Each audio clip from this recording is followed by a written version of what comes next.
I'm Amanda Morrall, Personal Finance Editor with Interest.co.nz, and I'm here today with Take an Interest in Your KiwiSaver, brought to you in association with AMP. I'm joined again today by Craig Simpson, our analyst here at Interest.co. Welcome back, Craig. Thank you. So we're here again with some Q&As, and I've got a couple of questions today. One of them was fairly short, so we thought we'd give you a two-in-one deal bonus for you. So, Craig, I'll get you to read the first question, if you don't mind. Right. Do KiwiSaver providers have to make unit price information publicly available? It was noted by our reader that AMP have recently stopped providing that data, and they felt it made it difficult to track performance from year to year, day to day. Right. Okay, so I checked with the Financial Market Authority on the first part of that question, and they advised that KiwiSaver providers, as it currently stands, are not legally obliged to publish daily unit pricing. That said, most of them, well, a majority of them, I think, do supply that information, and you can find it in their monthly reports if you drill down on their website.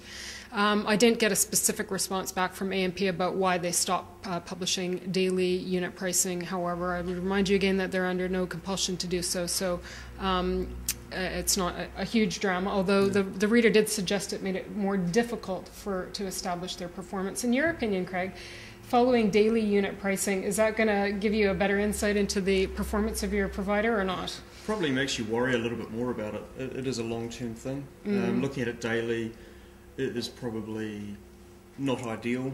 You know, longer term, it is probably where you want to be looking. So I think daily is not necessarily that big a deal. Yeah, this is not like following stocks in the market where you can get in and out. You're locked in, you're locked down. So yeah, just hold tight. Follow it with interest. So the other question that we received related to our KiwiSaver website and how we report performance and fees.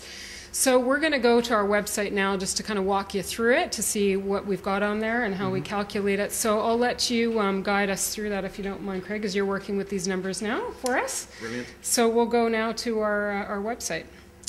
Okay, so we have got under the KiwiSaver tab, go to our performance ranking.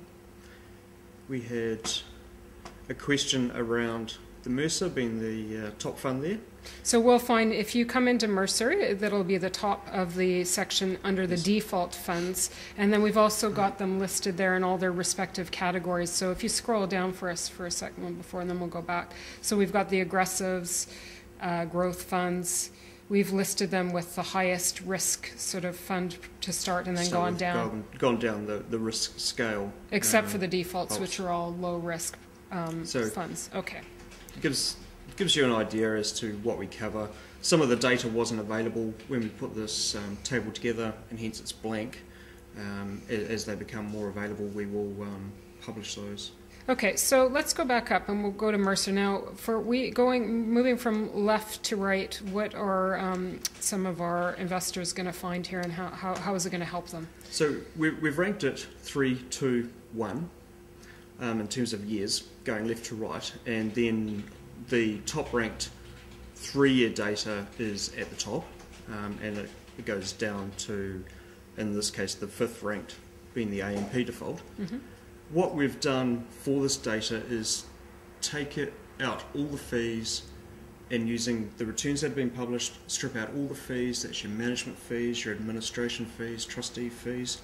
We've then taxed it assuming a rate of 28%, being the top high tax rate.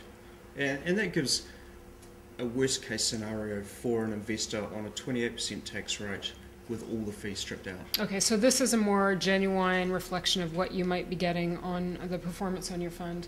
I believe it's more reflective of the actual client experience. Right. Okay. Now, the reader that we sent us this question was confused about in Mercer's case, the 6.2 per annum, and asked whether that meant that the total interest for the last 3 years would have been 18.6%, or would it have meant an average of 2.1 per year? So, can you explain? We've averaged it out, I think, per year, right? It is an annualized figure, so that means that over the last 3 years, that fund has produced a return of 6.2% per annum on average. For each of those 3 years? For each of those 3 years. And our starting point for working in reverse is the last quarter, which at the top of up here is December 31, right? So we've taken 3 years in the past. Yep. So 2010 to 2011, December to December would be 1 year, and going back. Okay. So to 2009. Right.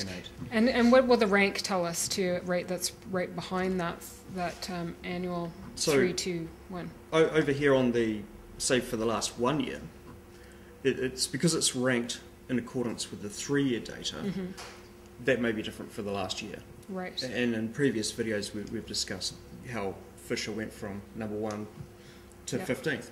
So in this case, the Mercer Fund that we ranked number 1 over a 3-year period was in fact ranked 4th on our methodology over 1 year.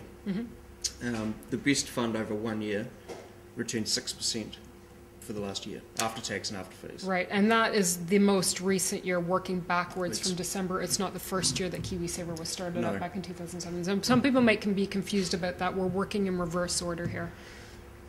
And then we go down to, say, number 2 over the last year, which was the ASB Conservative Fund, and likewise 3. The same thing applies for the aggressive funds. Start with the first ranked fund over a 3-year period, and then work across over 2 years. That fund returned 0%. It was actually the 6th best fund over that last 2 years. Over the last year, however, it was minus 9.2, and that was ranked 17th out of that category.